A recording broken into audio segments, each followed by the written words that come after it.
la clase. Y ahí, esperen que yo me voy a anotar entonces, que sí o sí tengo que revisar esto, no quiero perder esto, ¿no? Que Alejandra y Carlos, esperen que yo me hago notas, porque si no, como soy oficinista ahora, estoy en casa todo el día y me olvido de las cosas, no sé por dónde enganchar. Entonces, a Carlos yo tenía, ustedes, Carlos, habían terminado el trabajo o lo tenían que rehacer. ¿Cómo era el asunto? Contame. Hola, profe. Sí, ¿Me escucha? No, Lo mandamos con Guillermo Alonso, pero nunca tuvimos devolución. No entonces tuvimos devolución ninguna. ahí se me dificulta el asunto. ¿Y cuándo lo mandaron? ¿Lo mandaron cuando teníamos que Con entregarlo? la fecha, sí, hace un Eso es montón. raro. Vos sabés que me quedé pensando con el trabajo tuyo y el de Guillermo. Ustedes son de Capital. Sí, rectorado. Vos me quedé pensando la otra vez, porque Guillermo me hablaba del trabajo y después me fijé en la lista y no aparecía. Entonces, se ha traspapelado. ¿Ustedes dónde me lo mandaron a mi mail? Manuel-bajo. Sí, lo mandamos ahí. Espérenme que vamos a hacer una... Y Guillermo Alonso. Bien. Y después tengo a Alejandra. Alejandra, Sí, Alejandra Arias. Y te lo puse en el asunto, incluso mi nombre pongo siempre para que me identifiquen. Bien, bien, bien. Yo no quiero traspapelar, viste, porque esta forma es... vamos a ir controlando a poco, así cosa de de ir siguiendo, ¿no? De tener un control continuo. Entonces, Guillermo y Carlos. La verdad que ustedes me lo podrán mandar, reenviar por las dudas, porque el trabajo de ustedes yo no lo pude revisar, la verdad, pero no sé dónde me cayó. Profe, bueno, ahora ¿Lo tienen a mano? sí, ahora justo yo estoy con el celular, pero No te das problema, me lo mandan. ahora prendo la compu y si usted lo No, recibe, mándamelo a lo largo del día, porque no es dale. urgente tampoco, no es urgente.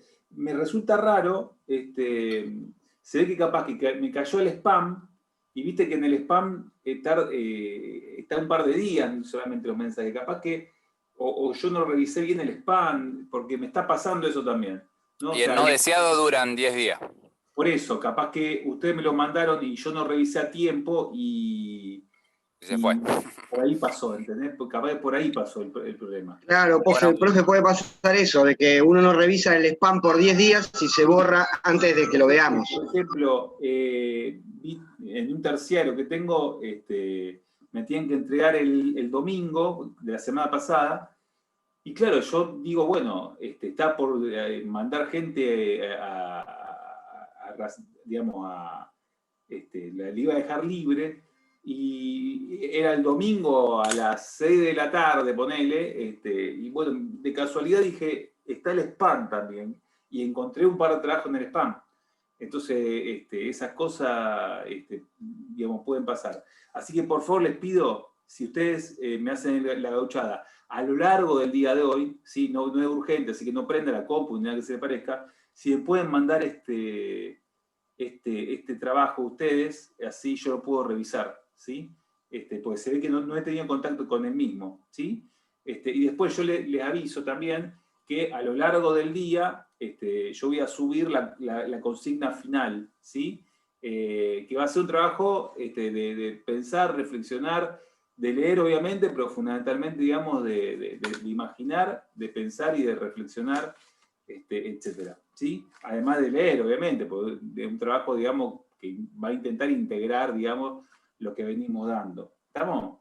Bueno, esperamos un ratito, entonces yo ya puse a grabar la clase, así que esperamos un ratito y empezamos. Y empezamos con la clase, ¿sí? ¿Estamos? Somos 18, ¿sí? Así que esperamos un ratito más, capaz que 10 minutitos más.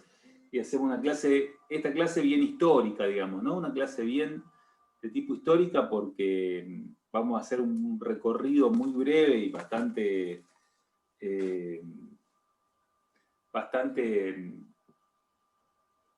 general sobre la historia francesa, y después vamos a hablar un poquito del Mayo francés, y la clase que viene hablaríamos de la universidad y la educación francesa en la actualidad. Vamos a hablar un poquito de cómo se organiza actualmente esa educación francesa, ¿sí? Le anticipo más o menos, todavía no redacté la consigna, ¿sí? Pero no la redacté, quiere decir que todavía no la precisé del todo, pero la idea sería que ustedes hagan algo así como trabajo final, que pueden elegir, digamos, qué espacio institucional del cual quieren trabajar, si es desde Francia o desde Estados Unidos, ¿sí? Pero tienen que imaginar la situación de que un alumno o alumna argentino manda una carta a un amigo francés o estadounidense planteándole que quiere estudiar en esos países, ¿sí? Cualquiera de los dos países, y ustedes tienen que posicionarse como un estudiante universitario francés o estadounidense, ¿sí? Tienen que, precisamente, en una carta, responderle de forma sincera, ¿sí? Imaginarse cómo le podrían responder, intentando problematizar, digamos, cómo es esta educación, ¿sí? Qué problemas tiene, cuáles son los problemas. También ver el costado social y la pertenencia étnica, la pertenencia social y la inscripción, digamos, tanto étnica como social de esas personas. Pueden imaginar ese personaje, que es un estudiante de la universidad, respondiéndole a un argentino, ¿sí? Diciéndole, por ejemplo, cuáles son las dificultades o las dificultades o las promociones en cuanto al acceso, el tema, por ejemplo, de la posibilidad, digamos, de inscribirse en la vida universitaria, etcétera, etcétera. Esa sería la idea más o menos que estoy pensando para el último trabajo, ¿no? Un trabajo de tipo ensayístico, de tipo creativo, digamos, de intentar ustedes posicionándose como si fuesen un estudiante universitario francés o estadounidense. Pueden imaginarlo, pueden crear, digamos, el género, crear el personaje, crear la etnia, ¿sí? No va a ser lo mismo, digamos, la forma de reflexión que tenga, por ejemplo, un afrodescendiente en Estados Unidos que, por ejemplo, un latino.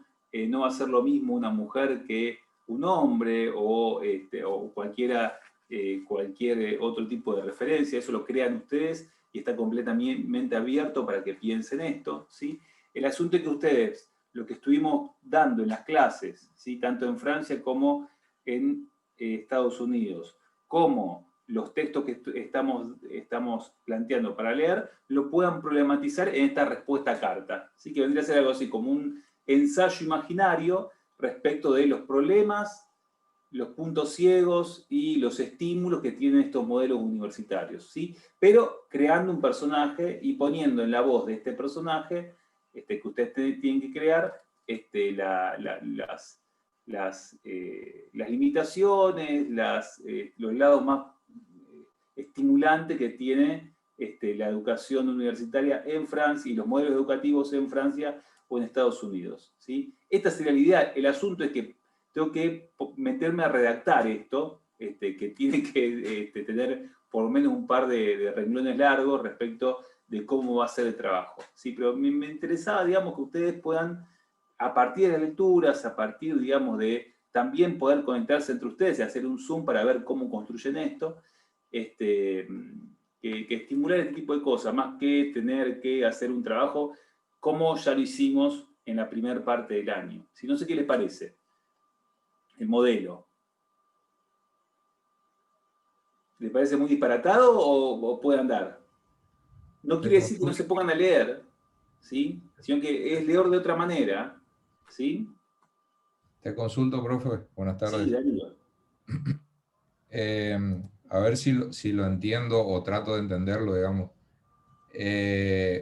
Posicionar significaría en la actualidad, ¿no es cierto?, en el contexto La actual. idea sería, a ver, la idea sería, hay un alumno argentino, ¿sí? Que, imaginemos la escena, un alumno argentino, ¿sí? O alumna argentina, que plantea a un alumno, puede ser de Francia o de Estados Unidos, que quiere, le dice que quiere ir a estudiar a esos países, ¿no? Ustedes se posicionan como el alumno o alumna francés o estadounidense, ¿sí? Que le responde al alumno argentino o alumna argentina, planteándole cómo es este sistema universitario, ¿sí? Contándole su historia, ¿sí? Contándole las dificultades en el ingreso a la facultad, contándole, digamos, las tradiciones que tiene atrás, que son tradiciones liberales o republicanas, contándole, digamos, también los problemas, digamos, de la inscripción, digamos, de la lógica empresarial o no dentro de las universidades, etcétera, etcétera, ¿no? Pero ustedes tendrían que, en esa respuesta, imaginaria obviamente, tendrían que dar cuenta de cómo funciona, ¿sí? Este sistema universitario, cuáles son los pros y los contras, cuál es su historia también, ¿sí? Y también, obviamente, plantear, digamos, qué diferencias hay, digamos, a nivel étnico, a nivel de acceso, etcétera, etcétera. Hacer un recorrido, digamos, en esta respuesta, que es una respuesta de tipo epistolar, ¿sí? Después, por eso les digo, le vamos a poner, a este formato le vamos a poner un límite, o sea, sería una carta que no tiene que tener, por ejemplo, más de 4 o 5 páginas, un poquito quizás más de 2, donde en esa carta ustedes tendrían que incluir lo que estuvimos dando en clase, ¿sí? Pero tienen que seleccionar. Ustedes son o un estudiante que participa de la Universidad Francesa o de la Universidad estadounidense, ¿sí? O alguna de las universidades. Pueden crear un personaje, ¿sí? Que tiene que, digamos, posicionarse. Yo estoy estudiando en tal universidad, ¿no? Soy una persona que fue becada, por ejemplo, para poder estudiar. Y bueno, de alguna manera reivindico o no reivindico este modelo educativo. Te conviene venir acá porque vas a tener tal cosa, no te conviene porque va a tener tal otra, etcétera, etcétera. Todo esto lo van construyendo a partir, obviamente, de los textos, ¿sí? Que le estoy subiendo para leer y también con lo que estuvimos dando en clase, pues ustedes tienen que intentar, con esa respuesta epistolar, construir también, digamos, de alguna manera dar cuenta de lo que estuvimos dando, ¿no? Cómo funciona este modelo universitario estadounidense. Profe, una pequeña consulta. Recuerden una cosa, recuerden que tenemos hoy la clase que viene y el 30 para irlo hablando, ¿sí? Y después me gustaría también, decime, Gabriel, sí. No, era una tontera, es porque, por ejemplo, el que escribe la carta, el argentino que escribe la carta, que es estudiante, puede ser estudiante. Simplemente el argentino no forma parte del trabajo. Está bien, pero es el que pide la carta al estudiante estadounidense, claro, o francés, digamos. Referencia. El argentino es un argentino que tiene ganas de estudiar en Francia o en Estados Unidos, ¿sí? Está bien, pero la pregunta que te quería hacer es, el argentino... La respuesta de ustedes es como un estudiante francés o estadounidense. Otra cosa, por ejemplo, el tema del límite de edad, ¿sí? El tema de cómo funciona, digamos, la injerencia del Estado dentro de la universidad, el peso también, digamos, del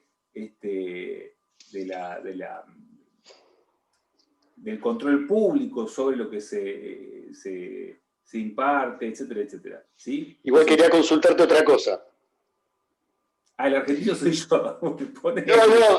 No. Si, por ejemplo, el argentino que le pide referencias al estadounidense o al francés es un estudiante, dijiste. Ahora, ¿es un estudiante de la UBA? ¿Es un estudiante de la UTN? ¿De la UADE? Me refiero, ¿es un estudiante que está estudiando en un sistema público o es un estudiante de plata que está estudiando en un sistema privado? Claro, no. En un estudiante, imaginemos un estudiante al que ustedes atienden, ¿no? Un estudiante promedio de universidad pública que dice, bueno, tengo ganas de continuar mis estudios en Francia o en Estados Unidos, ¿sí? Y ustedes tienen, imaginen, que ese estudiante dice, bueno, quiero ir a estudiar allá, le pregunta a un conocido francés o estadounidense, ¿con qué se va a encontrar? Bueno, ustedes tienen que responderle, ¿sí? Planteando, problematizando de una manera y presentando cómo funciona el sistema. Y al mismo tiempo posicionándose, porque tiene que ser una carta que sea sincera, ¿sí? Sí. Que intente problematizar, ¿sí? Y complejizar la forma, digamos, en la cual es, con lo que se va a encontrar, ¿sí? Y además también intentar meterse en la historia de este modelo educativo, ¿sí? O sea, todo esto también es o sea, por eso yo le decía, una tarea que tiene que ver con la creatividad y con la imaginación. Tienen que crear un personaje, ¿sí? Tienen en la respuesta, ¿sí? Tienen que intentar articular, ¿sí? De forma verosímil, ¿sí? Articular lo que estuvimos dando en clase, lo que estuvimos también leyendo, las cosas que ustedes busquen por su cuenta también, que también las puede incluir en la respuesta. Entonces, por eso le decía, me gustaba más que, por ejemplo, otra forma es que hagamos un Zoom, hacemos examen y listo. Me parece más interesante también hacer como un juego, algo más lúdico, que intente también integrar lo que venimos dando, las historias que estamos pensando, etcétera, etcétera. ¿Sí? Por ejemplo, no va a ser lo mismo el tema, si es un estadounidense, si es un estadounidense, el tema del acceso a la universidad, ¿sí? Y el tema del origen social va a tener una incidencia distinta de, por ejemplo, si es francés, en el sentido de la explicación del modelo universitario. Entonces, ustedes tienen que elaborar sobre eso. Si, por ejemplo, es el tema, por ejemplo, de la relación y el control que el Estado tiene sobre la educación en general y sobre todo sobre la educación pública, no es la misma en Francia que en Estados Unidos. Eso también es un problema que tiene que meterse dentro de la Carta. El tema de la gratuidad y del acceso. El tema de la intervención del Estado dentro del sistema educativo. El tema de la historia y el modelo, los dos distintos modelos universitarios tienen que entrar, ¿se entiende? Entonces, un trabajo de usar la mollera, de no desanimarse, es un trabajo que simplemente quiero que hagan, que se pongan a jugar con esto, y bueno, vamos a ver qué sale, ¿sí? Sobre todo para no aburrirnos y para poder aprender también de otra manera. A veces crear personajes es interesante, digamos, como un elemento lúdico. Pueden también, obviamente, pensar cómo sería este personaje. No es lo mismo si es mujer que si es hombre. No es lo mismo si lo que va a responder no es lo mismo, digamos, si está a favor de Trump que si lo aborrece, por ejemplo. No va a ser lo mismo, digamos, que piense sobre el mayo francés. No va a ser lo mismo. Entonces tienen que elegir e imaginar a este personaje primero, ponerse a leer y revisar las clases que estuvimos dando y después sobre eso ponerse a debatir entre ustedes cómo construyen el personaje, qué piensa de tal cosa, cómo le puede responder sobre tal otra, etc. ¿Se entiende? Profe, yo te preguntaba el tema del contexto, porque, o sea, todo lo que vinimos dando hasta ahora es la parte histórica, Sí. de la parte de la actualidad, de lo que es hoy Francia o Estados Unidos, no vimos nada, digamos. Por eso Sí. te consultaba si es más un contexto histórico, de que alguien le cuenta cómo vio él cuando llegó, porque, a ver, a mí se me complica, digamos, ponerme en la cabeza de un tercero. Por ahí sí me decís, poniéndolo en la cabeza de ustedes, lo del grupo, como si estuvieran ustedes en Estados Unidos o en Francia, ¿qué serían lo que imaginarían que sería Bueno, estar pero estudiando en ese lugar? sí. Porque si no, no sé, Bueno, a mí se me hace... pueden pensar también que ustedes, a ver, imaginemos, también pueden pensar que ustedes, tampoco que eso no nos trabe. La idea que ustedes escriban una carta, quizás a un condiscípulo que han conocido en Argentina y que ustedes desde Francia están dándole referencias, ¿sí? Que eso no nos trabe. La idea es dar cuenta de esa problemática de que ustedes, a medida que van elaborando esta carta, van contando de qué forma funciona este sistema universitario, cuál es su historia, cuál es la actualidad, etc. ¿Sí? Fíjate, por ejemplo, en el texto de Giroux, ¿sí? Que les pasé los dos textos, no habla de la historia específicamente del sistema universitario yanqui. Habla problematizando, digamos, algunos elementos de la actualidad. El tema del dispositivo industrial corporativo, ¿sí? Digamos, metiéndose dentro de la universidad.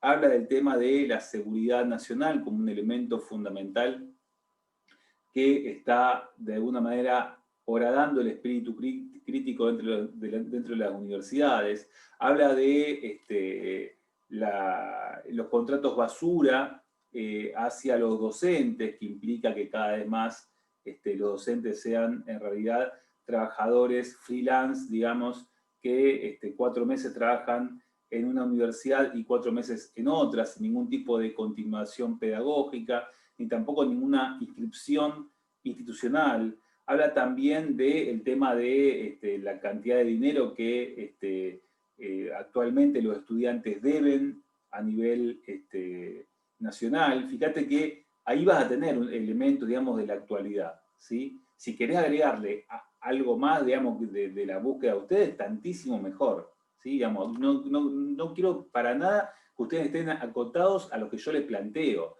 Yo les planteo simplemente algunas lecturas que son hipótesis de trabajo, simplemente eso, y algún tipo de arrimes, ¿sí? Algún tipo de arrimes. Ahora, si ustedes quieren agregarle material, buscar, revisar, bienvenido sea, ¿sí? Pero el ejercicio va a girar en torno de esto, ¿sí? Poder imaginar, crear un personaje que está en Francia, que es estudiante universitario, o que es profesor, si se quiere, universitario también, como ustedes quieran, o que es, si quieren ustedes, trabajador administrativo de la universidad, no importa eso, eso no importa. Lo que tienen que responder a un requerimiento respecto de cómo funciona esta universidad, ¿sí? Y que usted tiene que contar. Profe, Sí. en el trabajo hay que incluir, por ejemplo, primero hay que poner todo lo que le pregunta, digamos, el argentino al francés y después escribir lo que lo que le contaría el francés, Por o eso digo, por eso norteamericano. les digo que la consigna la tengo pensada, pero no la tengo escrita. Ah, bueno, Pero no hay problema. la idea va a ir por ahí la idea, ¿sí? Bueno, Fíjense que la perfecto. tengo que formalizar bien, cosa que no sea tampoco algo que la consigna no los confunda a ustedes, sino que sea fácilmente, digamos, accesible. Pero la idea es esta, ¿sí? Ustedes tienen que crear un personaje, ¿sí? Por ejemplo, si a Darío le cuesta ponerse en la cabeza de una tercera persona, bueno, él en realidad, Darío, que está en Francia, si se quiere, haciendo un trabajo como es un trabajador de la universidad, y hace lo mismo, la misma función que cumple él en la UTN. ¿Sí? Acá, bueno, la cumple allá. Bueno, ¿cómo respondería ante el requerimiento de un estudiante argentino de cómo funciona la universidad en Francia? Bueno, pongamos, en ese sentido, seamos bien abiertos y plásticos para imaginar esa escena, ¿sí? ¿Cómo lo contaría? ¿Sobre qué historia? Etcétera. ¿Se entiende? Eso es lo que quiero, que ustedes, a partir de lo que dimos y a partir de las lecturas, puedan crear un personaje y hablar a partir de ese personaje, haciendo hablar las problemáticas que estuvimos dando. ¿Sí? ¿Estamos? Sí, profe. Bueno, si no sale, no pasa nada. Volvemos, digamos, tenemos 3 semanas, digamos, como para errar, para volver, para regresar, para recapitular. ¿Estamos? ¿Sí? Después vamos a ver qué extensión le damos, etcétera.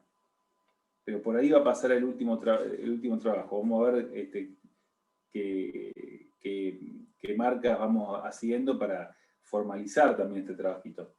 ¿Está bien? Bueno. ¿Cuántos somos? Somos 22. Bueno. ¿Ustedes cómo están rindiendo actualmente? ¿Están rindiendo? A ver, dice Sebastián. Acá puso Sebastián. Serviría plantearlo como una encuesta, es decir, yo como argentino plantear todas las dudas que tengo y luego ponerme... Ajá, podría ser. Bueno, está bien. Capaz que podrían, por ejemplo, puede ser. Bueno, igualmente me gustaría que dentro de la carta no sea que la carta dé cuenta de esas preguntas, pero que no, que sea una carta de corrido, ¿no? Que no esté cortada por preguntas y respuestas, ¿no? Estaría buenísimo.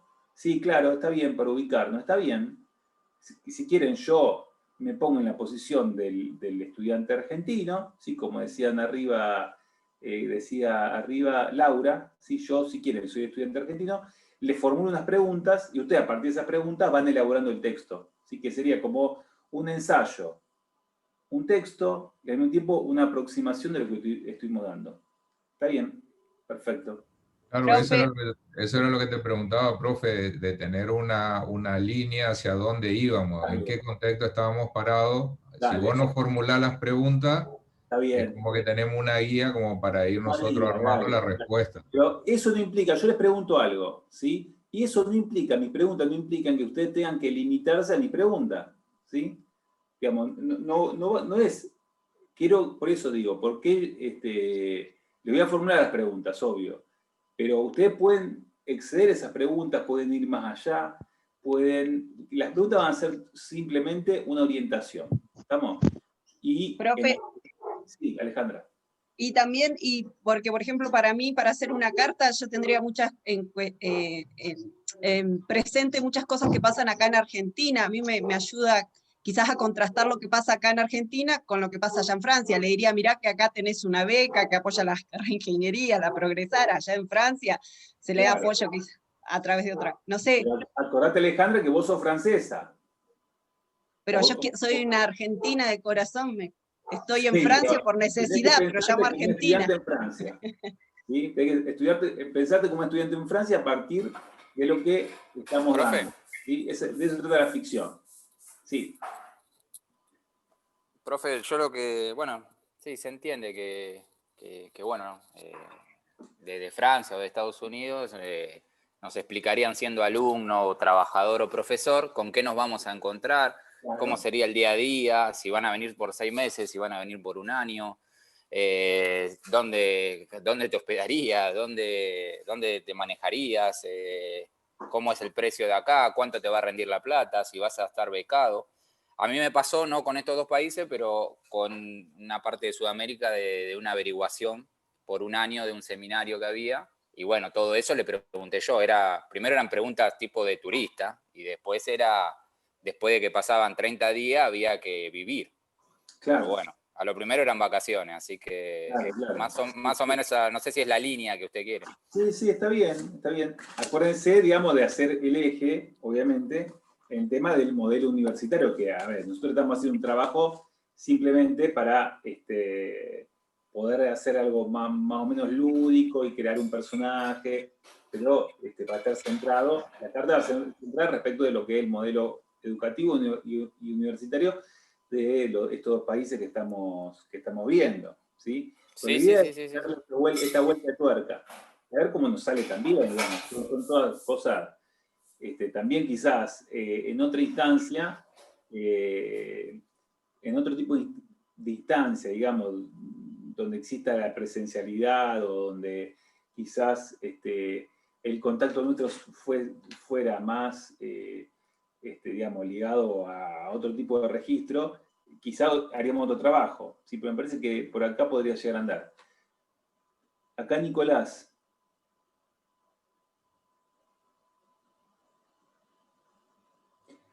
Sí, pues después vamos a ver, Nicolás. Yo pensaba, sobre todo, de que ustedes se posicionen para hablar del modelo de estos dos países. ¿Sí? Después vamos a ver cómo cuando escriba la consigna, quizás se me aclara también el panorama, pero me parece que puede llegar a andar. ¿Sí?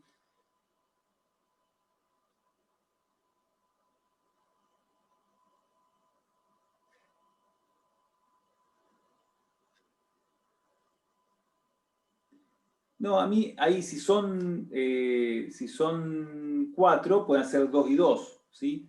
Decíamos hasta 3 personas, sobre todo porque hasta 3 me parece que es un grupo lógico. Háganlo de 2 y 2, ¿sí?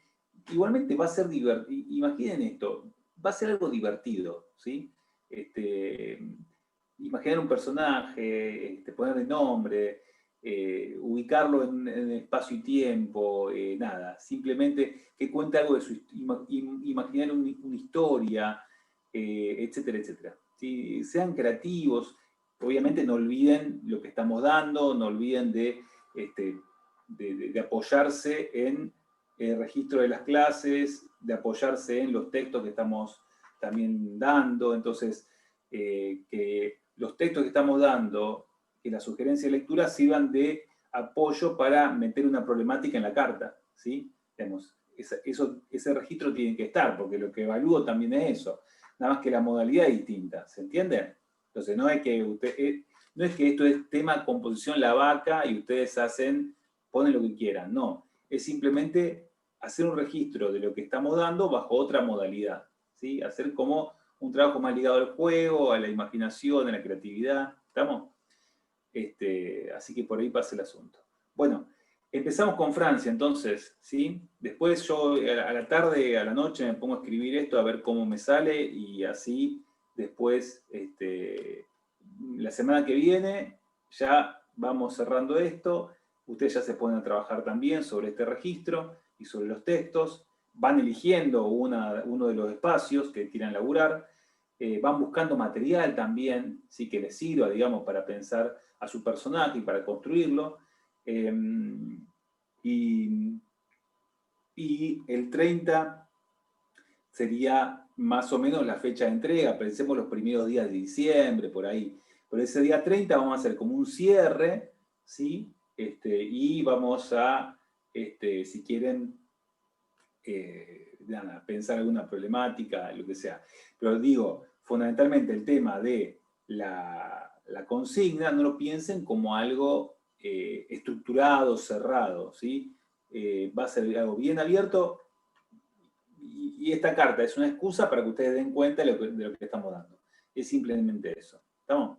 Bueno, vamos a Francia entonces, ¿sí? Vamos a dar un poquito del tema de precisamente la historia del modelo educativo francés. ¿Sí? Voy a trabajar un par de, voy a detenerme acá en una historia que, como ustedes saben, es precisamente una historia bastante larga, es la historia, digamos, de la Francia moderna, que como ustedes todos saben, comienza con la Revolución. ¿Sí? La Revolución Francesa va a ser un parteaguas histórico en la historia de Occidente. ¿Sí? La Revolución Francesa lo que hace precisamente es traer vocabularios nuevos y formas nuevas de pensar la política. La Revolución Francesa viene a traer, por ejemplo, lo que es la Declaración de los Derechos del Hombre y del Ciudadano, ¿sí? Digamos, precisamente el punto de quiebre con lo que son, el punto de quiebre jurídico con lo que son las sociedades de antiguo régimen, ¿sí?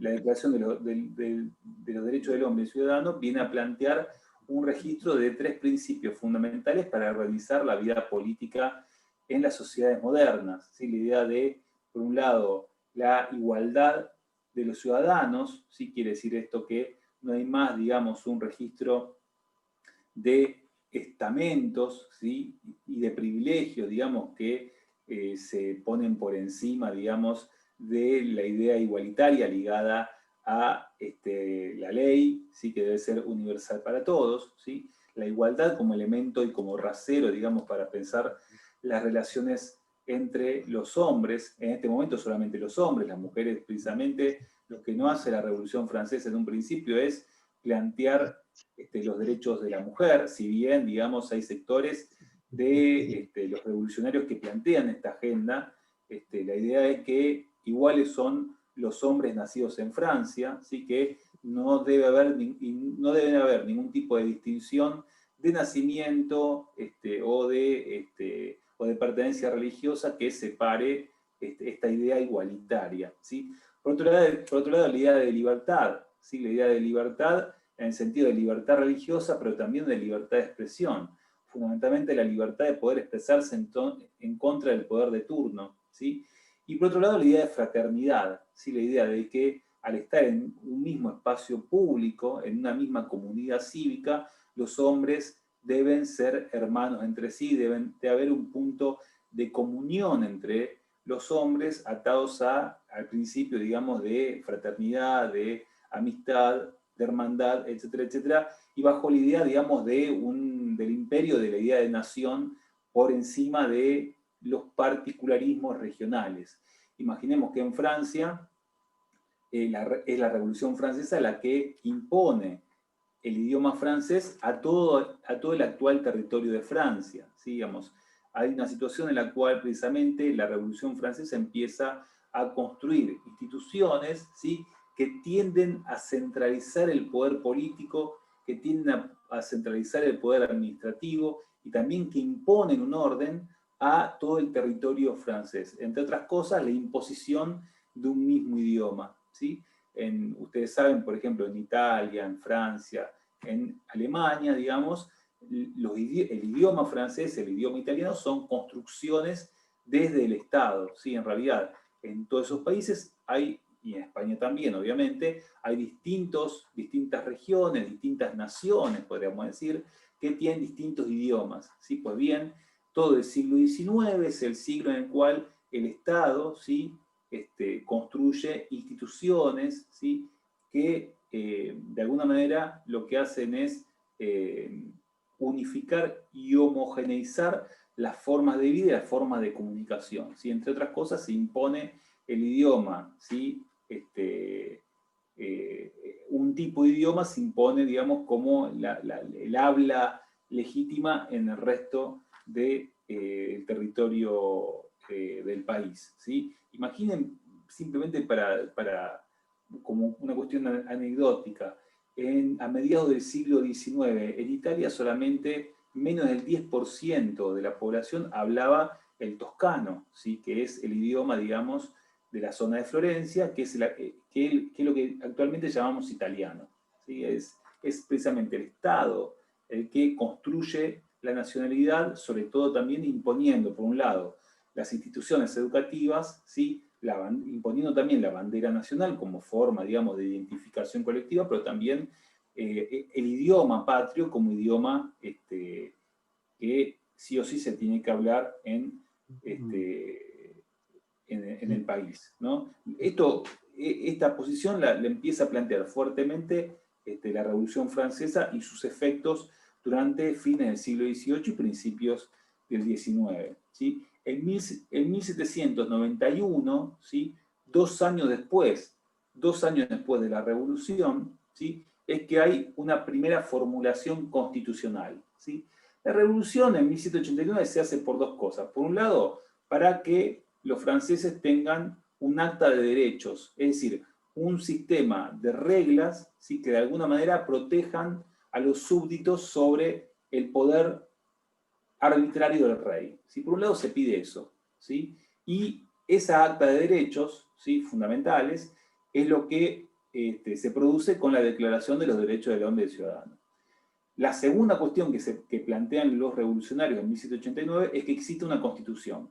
Bueno, esa constitución llega 2 años después, en 1791, es precisamente una constitución de tipo liberal, ¿sí?, que plantea precisamente el reconocimiento a la igualdad como elemento fundamental en la organización del Estado, ¿sí?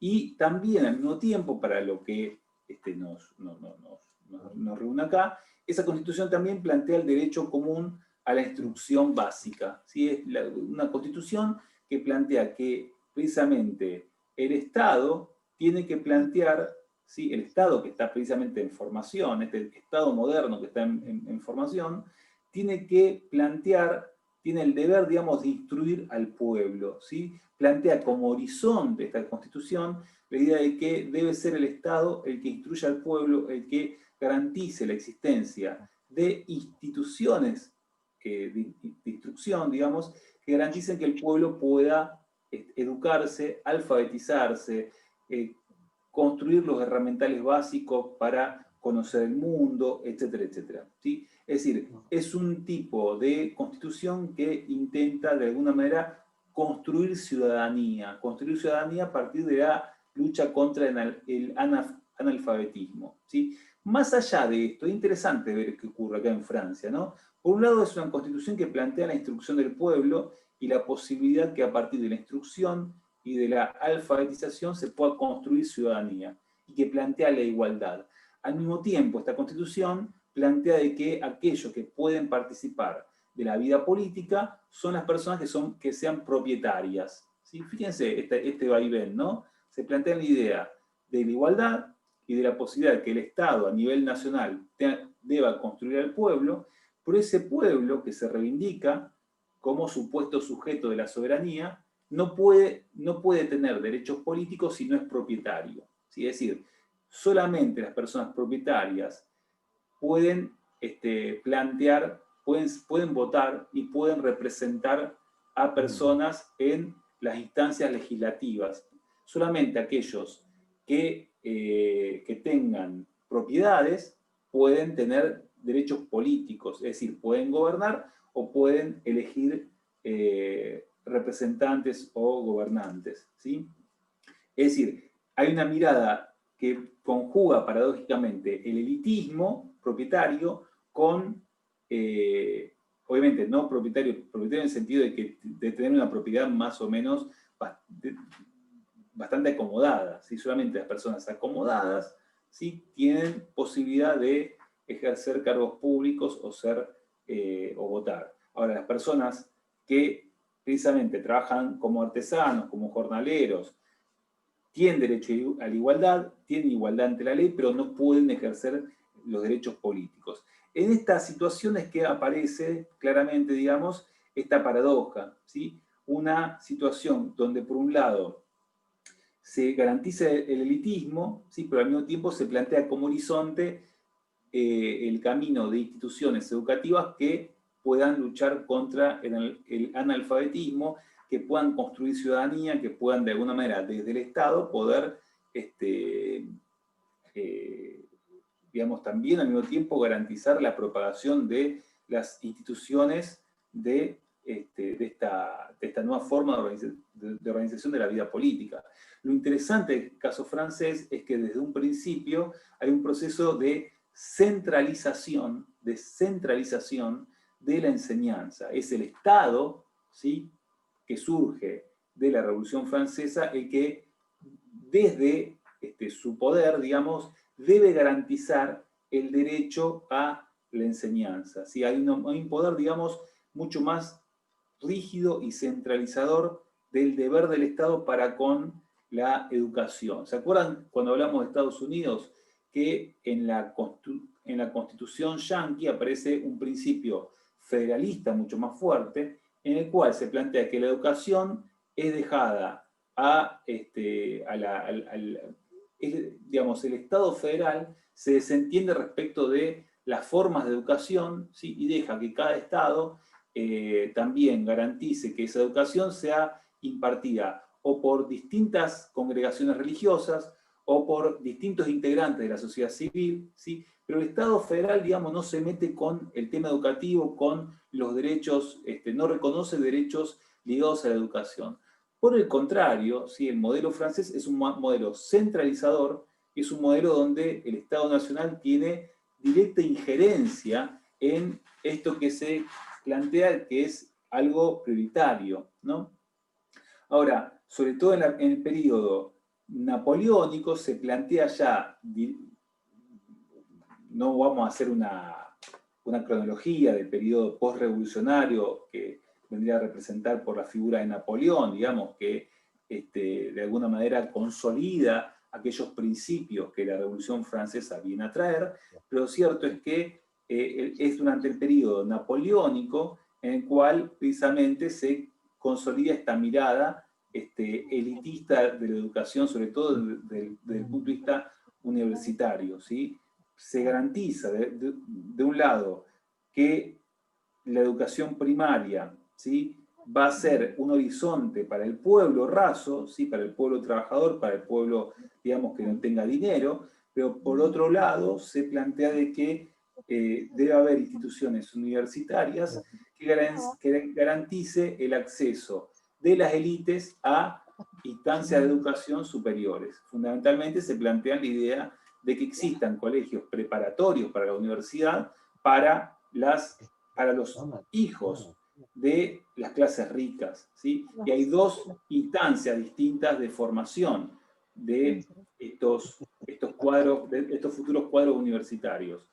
Instituciones que serían una institución de preparación para la universidad pueden ser, por un lado, los liceos, ¿sí?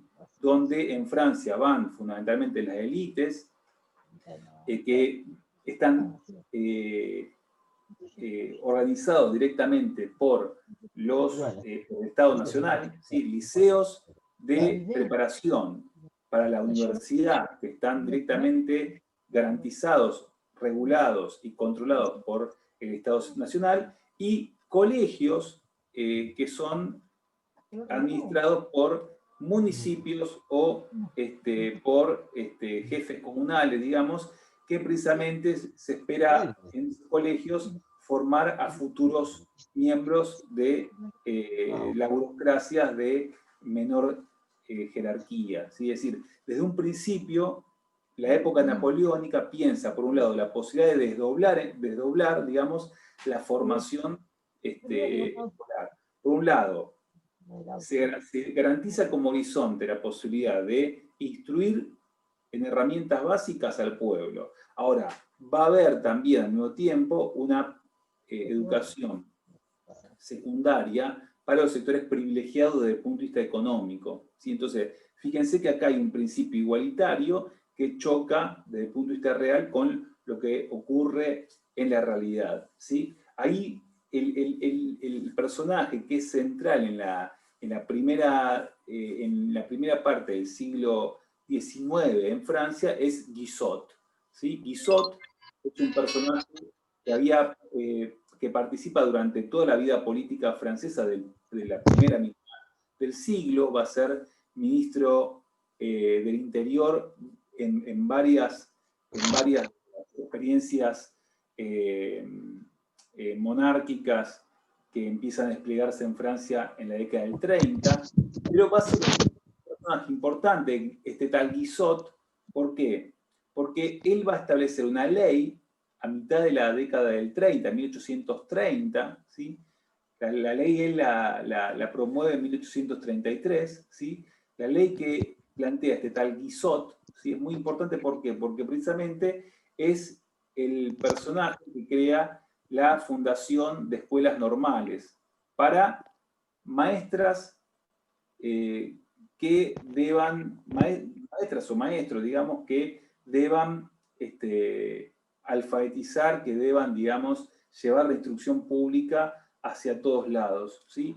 Esto lo que hace es precisamente intentar, a partir precisamente de la creación de estas escuelas normales, imagínense 1830, un tipo que tiene en sus espaldas la experiencia de la Revolución Francesa, que tiene en sus espaldas también el modelo de centralización institucional, política y administrativa que viene de la Revolución Francesa, ¿sí? Lo que hace este personaje es crear precisamente un sistema nacional de enseñanza, ¿no? Crear a nivel nacional departamentos de formación de maestros, ¿sí? ¿Para qué? Bueno, fundamentalmente para intentar, digamos, expandir la instrucción pública, ¿sí? Plantear que el horizonte educativo francés es el tema precisamente de luchar contra el analfabetismo, construir ciudadanía a futuro, etcétera, etcétera. Obviamente, esto hace la implantación de la ley Guizot y la expansión departamental de estas escuelas de formación de maestros normales, ¿sí?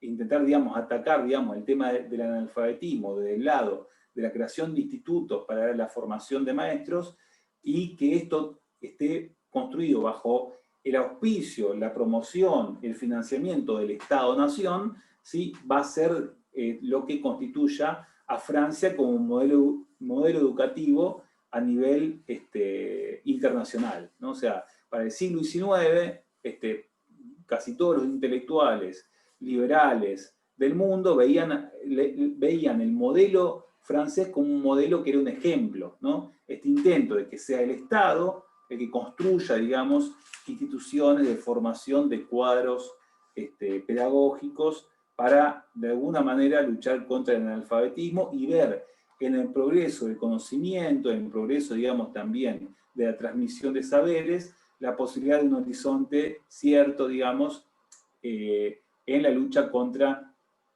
los prejuicios, la ignorancia, las distintas formas de manifestaciones, digamos, intuitivas del conocimiento, etcétera, etcétera. Así que hay otro punto interesante para pensar, digamos, de el momento Guizot, digamos, y su ley de 1830 marca este avance también del Estado Nacional sobre cualquier forma de enseñanza que no tenga que ver con un Estado, digamos, que intenta garantizar, que intenta expandir sus esferas de acción, ¿sí? Bueno, yo les decía distintos momentos, ¿no? Un tercer momento es el momento en el cual se llega en 1870,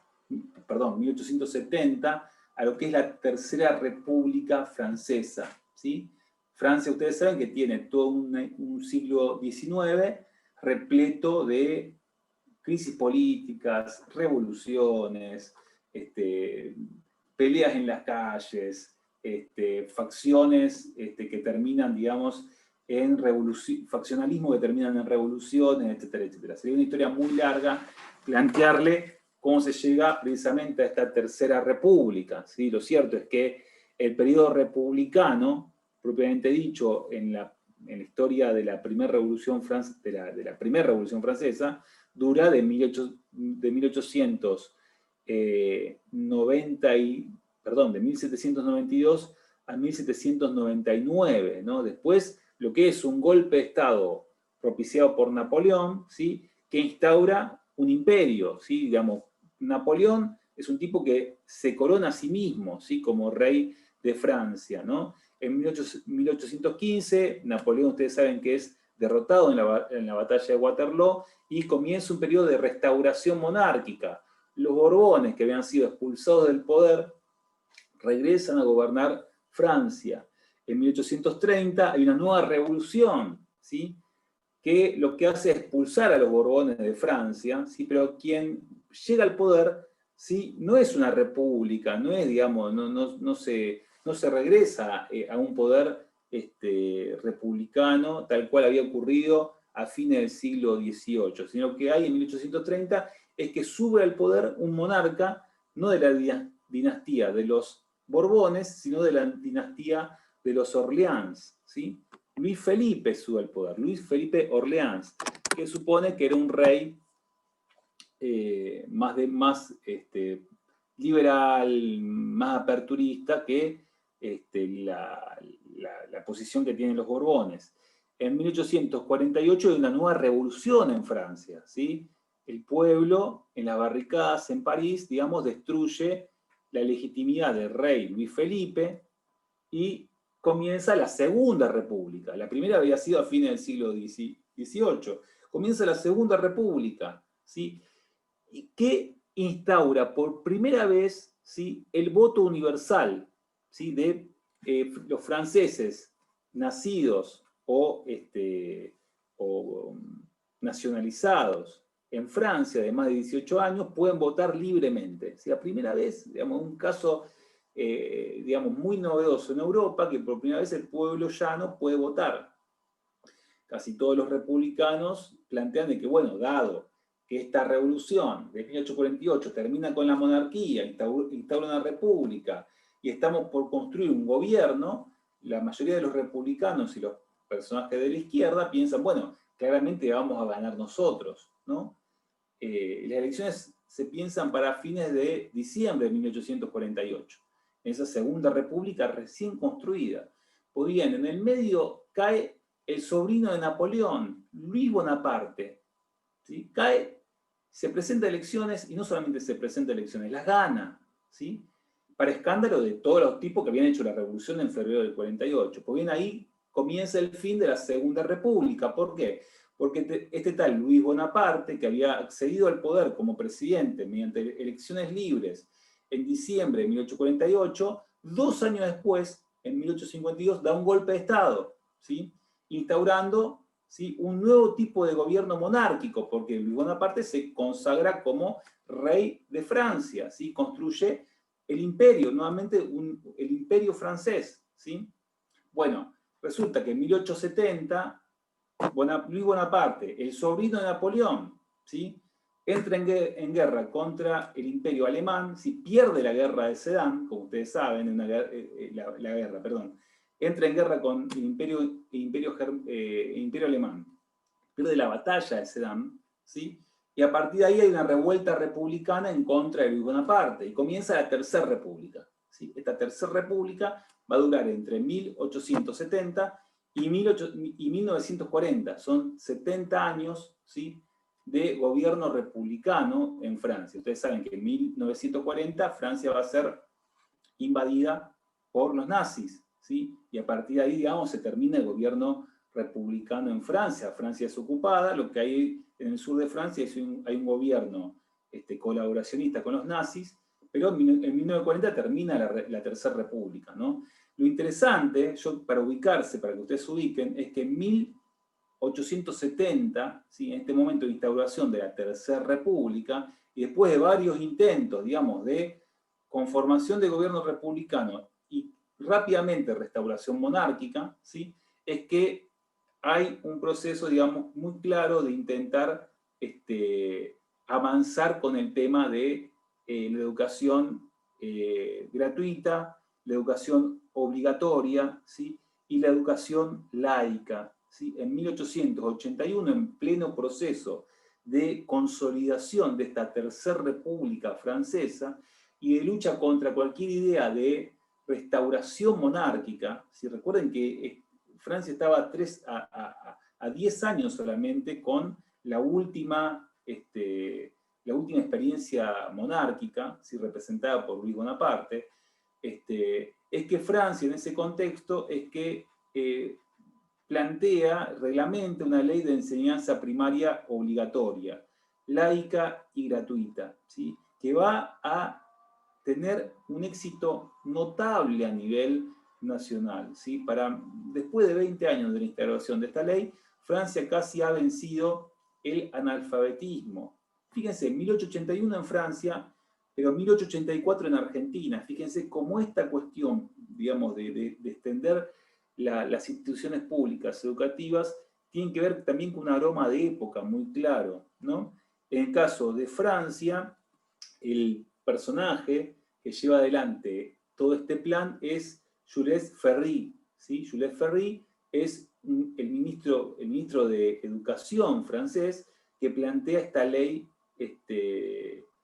que promueve, por un lado, la educación obligatoria, gratuita para todos los franceses, que plantea la lucha contra el analfabetismo como un elemento central para la vida política, y que plantea un ideal muy fuerte ligado a la posibilidad de que desde el Estado se luche para construir ciudadanía, pero también para construir sujetos sociales que sean de alguna manera soportes de la defensa de la nación y de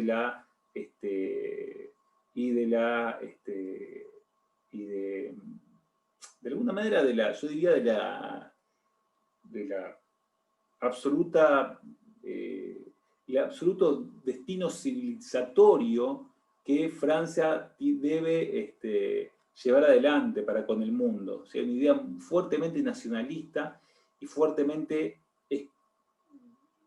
un nacionalismo de tipo excluyente, podríamos decir, ¿no? Por un lado, Ferry lo que plantea es una idea en la cual los franceses estén alfabetizados, ¿sí?, pero al mismo tiempo habilita la posibilidad de expandirse colonialmente a partir de esa instrucción. Como Francia es una nación civilizada, ligada al progreso, que lucha contra el analfabetismo, que tiene instituciones sólidas, etcétera, etcétera, puede legítimamente ocupar territorios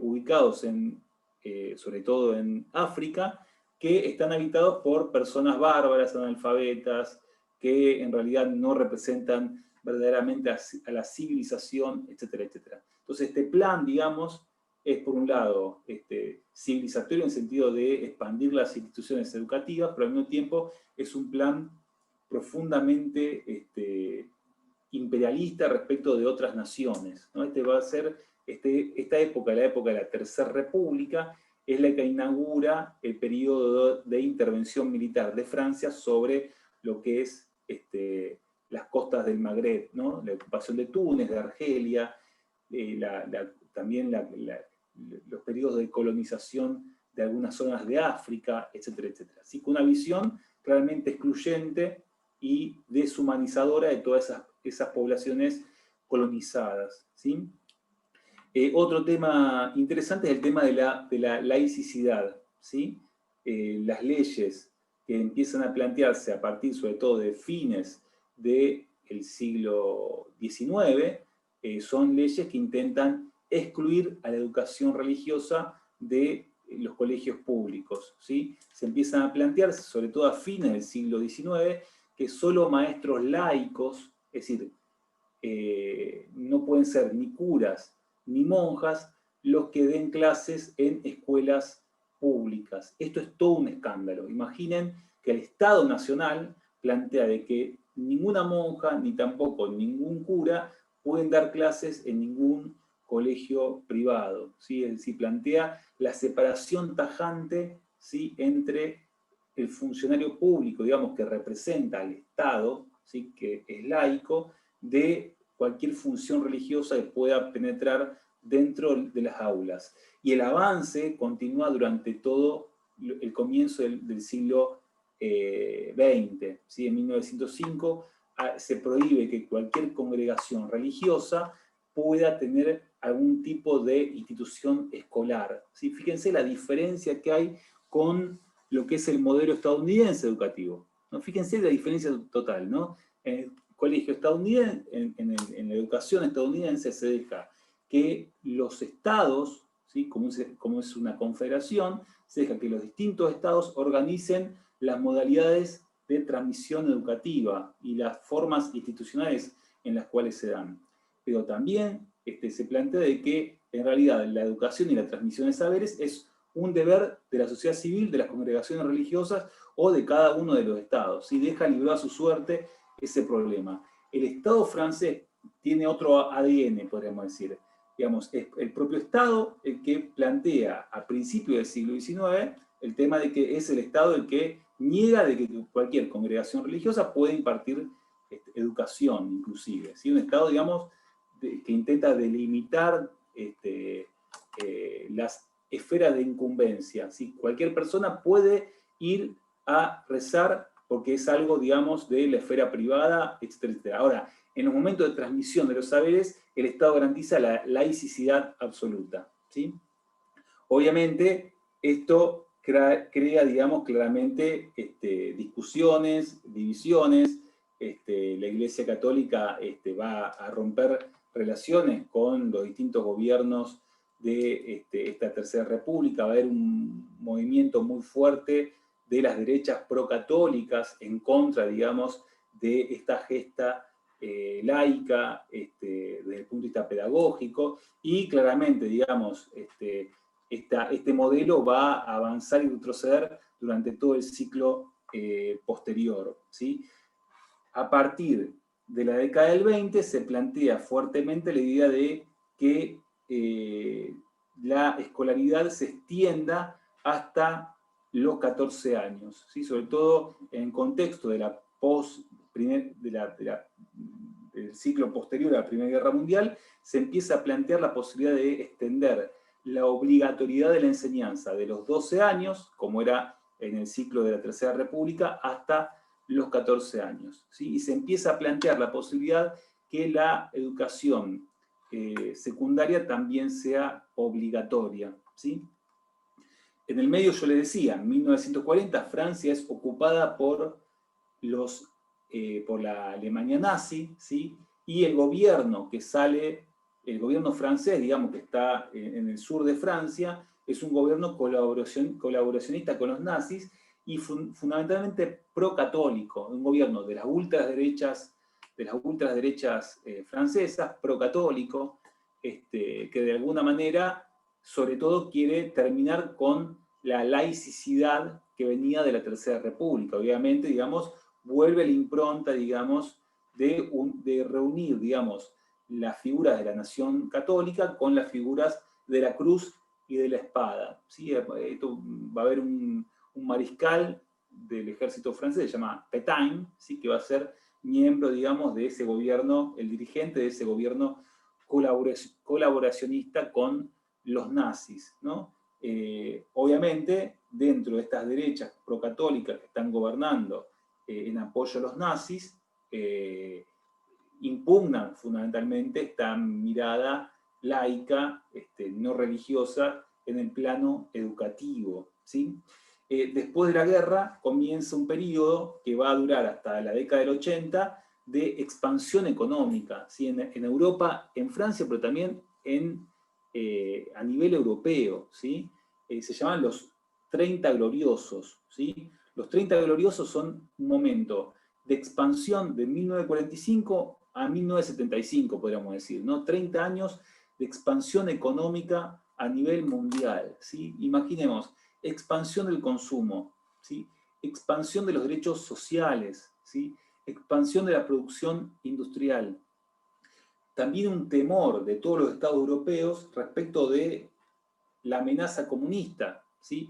Y ante este temor de la latencia de esta amenaza comunista, la necesidad también de plantear políticas de expansión de los derechos sociales, de expansión de los salarios, de expansión también de los servicios que el Estado de forma gratuita cubre hacia los ciudadanos, etcétera, etcétera. Son los estados, son los 30 años, ¿sí? Que se llama 30 gloriosos, porque es un ciclo de crecimiento económico, de crecimiento continuo desde el plano económico, crecimiento del consumo, expansión de los derechos sociales, etcétera, etcétera, ¿sí?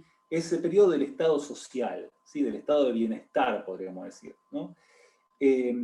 Obviamente, junto con esta expansión del bienestar, de los salarios, del consumo, etcétera, etcétera, aparece obviamente una ampliación también de los derechos ligados a la educación, ¿sí? Acá se plantea, después del 45, en Francia se plantea a nivel constitucional, ¿sí? La ampliación de los derechos sociales y sobre todo el tema de la enseñanza gratuita. La enseñanza va a ser gratuita y laica en todos los grados, ¿sí? Y es un deber del Estado la posibilidad precisamente de cumplir con este tipo de derechos, ¿sí? El Estado tiene el deber de garantizar que la educación sea laica, gratuita, ¿sí? Es un derecho que tienen los ciudadanos simplemente por ser ciudadanos. Y esto obviamente surge de ese contexto de la segunda posguerra, ¿sí? Un momento, digamos, donde se conjuga libertad, inclusión, reparación social, etcétera, etcétera, ¿sí? Con un aroma muy fuerte de lucha contra el fascismo, de unidad nacional, etcétera, etcétera, ¿sí? Este va a ser el momento precisamente post-45, durante toda la década del 50 y del 60, de expansión de la matrícula universitaria, ¿sí? Unos años antes, en la década del 30, se había planteado la gratuidad ya de la enseñanza secundaria. Ahora, lo real es que, más allá de la gratuidad de la enseñanza secundaria, es en el post-45 en el cual se plantea abiertamente, digamos, la expansión de la matrícula de la secundaria. ¿Sí? Es el momento en el cual, precisamente, la ampliación del consumo, el fortalecimiento también de los sueldos de los hogares populares, el bienestar generalizado, etcétera, etcétera, posibilita, digamos, posibilita que muchos jóvenes y adolescentes de los sectores populares y pobres puedan acceder a la secundaria. Y se plantea, en ese contexto, es precisamente que se plantea una primera reforma educativa, ¿sí? Una primera reforma educativa que va a plantear la posibilidad de, esto lo van a tener descrito, ustedes lo van a tener en el texto, va a plantear la posibilidad de construir un modelo en el cual, por un lado, exista una enseñanza homogénea que va a ir de los 7 a los 11 años, un segundo momento, que sería nuestra primaria, ¿no? Con un tipo de enseñanza de tipo generalista, ¿sí? Una primaria generalista, de los 7 a los 11 años, un segundo momento que va a ser más de tipo de diversificado, ¿sí? Que va a mezclar, digamos, materias por aptitudes y por intereses,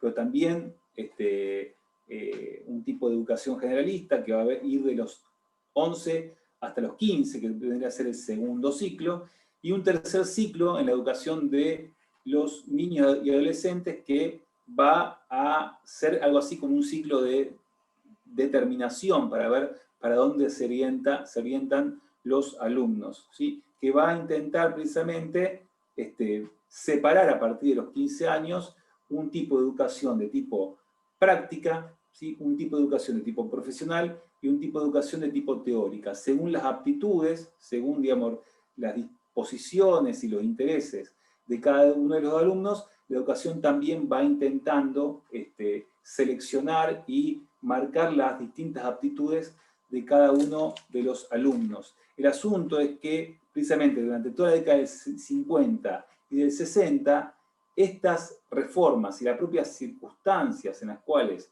se plantea la expansión del salario y el crecimiento del bienestar público, social, lo que crea fundamentalmente es una situación de duplicación del número de estudiantes universitarios, ¿sí? Digamos, simplemente para plantearla en una cifra.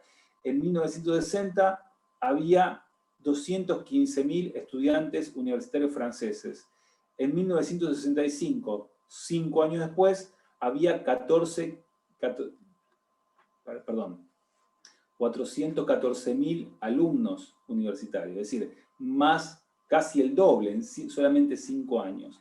El asunto fundamental es que obviamente esto genera una amplia presión dentro de las universidades, ¿sí? Y cuando pensamos fundamentalmente acá el tema del mayo del 68, tenemos que pensarlo obviamente al compás de lo que son las luchas anticoloniales en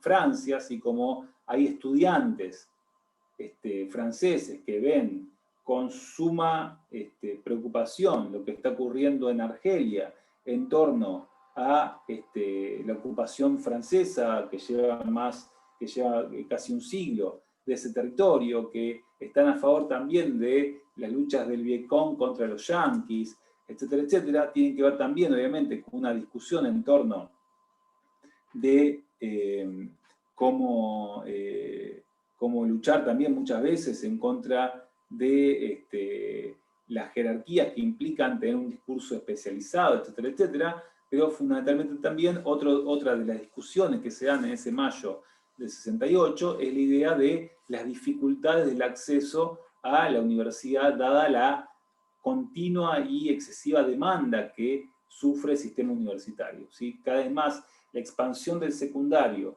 ¿sí? Que sobre todo explota después del 45, y también al mismo tiempo el bienestar generalizado hace que cada vez más familias tengan la posibilidad de mandar a sus hijos a las universidades, y obviamente cada vez más hay cada vez más demanda por el ingreso a la universidad. Cada vez más los exámenes de ingreso son en realidad concursos de selección donde muchos alumnos que tienen excelente puntaje quedan afuera, digamos, por la ausencia de bancos, la imposibilidad que tienen las universidades de poder absorber esa masa estudiantil, etcétera, etcétera, ¿sí? Yo les dejé un texto sobre el mayo francés, así ustedes pueden, si quieren, profundizar sobre ese tema, etcétera, etcétera. Recuerden que ahí va a ser, obviamente, el mayo francés, recuerden que también es un acontecimiento que ocurre en un contexto bien específico. Por la misma época, los estudiantes chilenos están bregando por una reforma, sí, como ustedes saben, porque lo estuvimos viendo. Por la misma época, los estudiantes brasileños están luchando en las calles contra la dictadura brasilera. Por esa época los estudiantes checos también están luchando contra la ocupación digamos, el partido único y el sistema, digamos, de censura que existe en la Europa del Este, etcétera, etcétera. O sea que hay una lucha también que tiene que ver con un contexto donde los estudiantes empiezan a ser también un actor político fundamental. Hay un factor, digamos, de la juventud como un elemento central, digamos, de los debates políticos, ¿no? Por la misma época también en Estados Unidos está ocurriendo lo mismo, donde ahí se mezcla la lucha contra la guerra de Vietnam, pero también contra el tema de la segregación racial, etcétera, etcétera. ¿Sí? Bueno, simplemente yo para marcarle como una historia posible en la historia francesa, pero simplemente para reflejarles esto, ¿no? El tema del rol que ha tenido el Estado-Nación como regulador y como direccionador de las políticas públicas, ¿sí? Este es un elemento central en Francia que no lo tenemos en Estados Unidos, por ejemplo, ¿sí? Y lo segundo interesante es el tema de la laicidad, ¿sí? En el espíritu de la reforma nuestra educativa, allá lejos, en la ley 1420, el tema del elemento laico aparecía fuertemente, ¿sí? Ustedes saben que en nuestra ley 1420 la cruz, ¿sí? Está fuera de las instituciones educativas, queda por fuera. Ahora, lo cierto es que el Estado argentino permitía la existencia de que congregaciones religiosas impartieran educación, impartieran, digamos, enseñanzas, ¿no? En Francia, la avanzada del Estado llega a niveles de que a principios del siglo se plantea de que ninguna congregación religiosa pueda impartir algún tipo de enseñanza ligada, digamos, a los rudimentos ligados a la alfabetización, cómo se construye también la moral y el civismo, etcétera, etcétera. Eso queda, ese elemento recae directamente sobre el Estado, ¿sí? También para poder diferenciar este modelo del modelo estadounidense, ¿sí? Bueno, para hablar sobre el mayo francés tenemos un montón, pero se me fue un poquito del tiempo y no quiero tampoco aburrirlo de más. La clase que viene, si quieren, lo que hacemos es ir desde el mayo francés, hablar un poquito del mayo francés, hasta la actualidad y ver algunos de los problemas que hay actualmente. ¿Estamos? A ver, no sé si hubo una pregunta.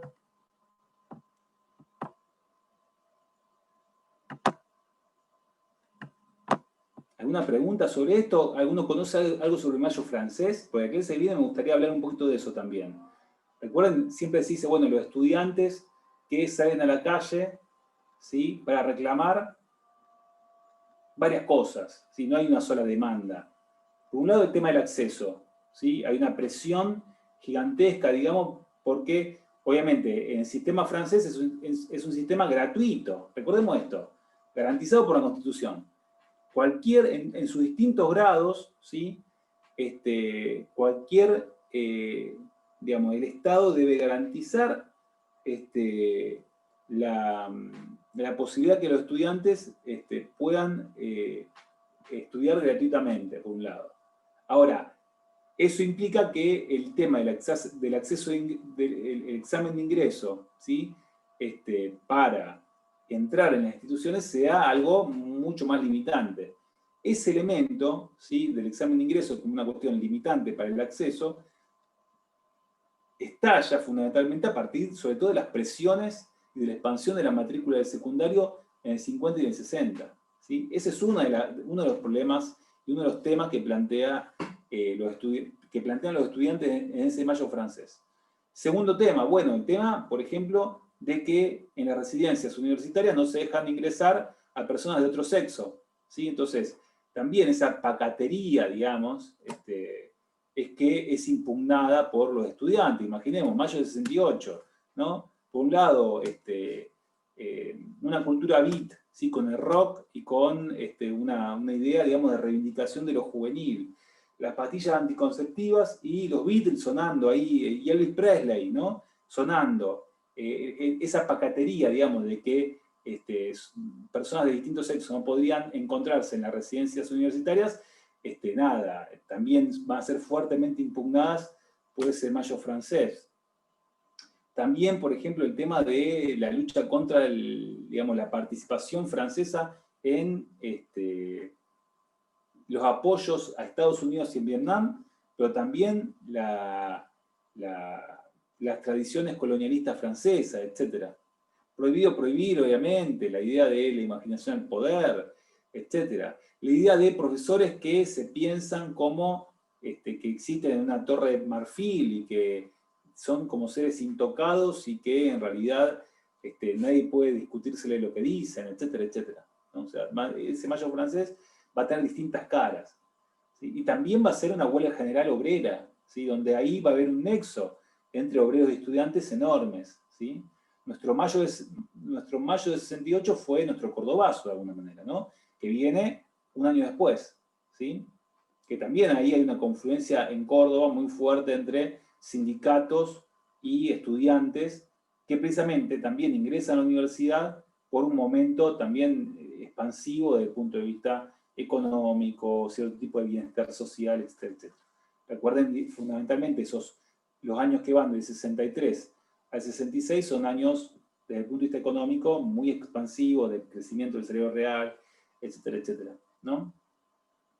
Bueno, por ahí quería pensar hoy la clase que viene vamos a meternos más en la actualidad, ¿sí? Pero lean, fíjense que les mandé un link sobre el mayo del 68, ¿sí? En la clase. Les mandé un link, uno de los textos que les pasé hace el recorrido histórico, desde Napoleón, ¿sí? Hasta la actualidad, haciendo un pantallazo, digamos, de los modelos educativos. El segundo que les mandé es sobre el mayo 68, para que ustedes tengan presente esto, ¿no? Esto lo van a tener, ponen en algún buscador mayo 68, le va a salir un montón de material, imágenes, pancartas, etcétera, etcétera. ¿Sí? ¿Tiene algún paralelismo con la Reforma del 18? En la Reforma del 18 también algunos obreros estuvieron en la calle y los reclamos como la libertad de cátedra y un montón de cosas están presentes en el mayo del 68, digamos. Sí, lo único ahí, el mayo del 68 lo que tiene es que tiene, digamos, la agenda y las lenguas que se hablan en ese mayo del 68 tienen más que ver, digamos, con lo que es la impugnación del colonialismo, las luchas en favor de los pueblos del tercer mundo, la figura del sí. ¿Qué decías, Leandro? Que te corté. El anticonsumismo. El anticonsumismo, también la sociedad capitalista, o sea, la impugnación de la sociedad capitalista y el consumo continuo, la superexplotación de la mano de obra en las fábricas, qué sé yo. Va a tener una agenda distinta a ese reformismo del 18, ¿no? Que tiene apoyos populares, que el propio Irigoyen apoya en ese año, que después es otro tema para plantear algún día, ¿no? O sea, esta reforma del 18 en Córdoba se va a expandir rápidamente a nivel latinoamericano, ¿sí? Y es una reforma que tiene un partido que ya se va a llamar el APRA, ¿no? El APRA va a ser un intento, digamos, de crear un partido que expanda el APRA es un partido peruano, pero que intenta tomar algo de esta idea latinoamericana y antiimperialista que está presente en la reforma de Córdoba del 18. Ahora, en el caso francés, algo de esa agenda entra, pero claramente ahí aparece la idea de la lucha contra la ocupación yanqui de Vietnam. Hay una reivindicación muy explícita del Che Guevara, que había muerto hace un año, lo habían asesinado hace un año. Hay una reivindicación también de Mao, ¿sí? Imaginen que ahí la figura no de la Rusia soviética, ¿no? Que en ese momento está planteando la idea de la convivencia pacífica con Estados Unidos, pero sí el espejo revolucionario de Mao es un prismático sobre el cual toda esta generación se está pensando, se está viendo, ¿no? Y la idea de pensar una universidad al compás fundamentalmente de las necesidades del pueblo, ¿no? Obviamente que esto también dura muy poco, ¿no? dura 2 meses. Esto tiene que ver sobre todo con con ocupación de las calles y ocupación de las universidades, ¿no? O sea, es 1 mes y medio de ocupación de las universidades y ocupación de las calles. Y esta revuelta estudiantil se da al compás de una revuelta obrera, ¿sí? Donde Francia está paralizada durante 3 semanas, ¿sí? Va a ser como algo que va a cortar bien al medio también la historia europea, este mayo francés, ¿no?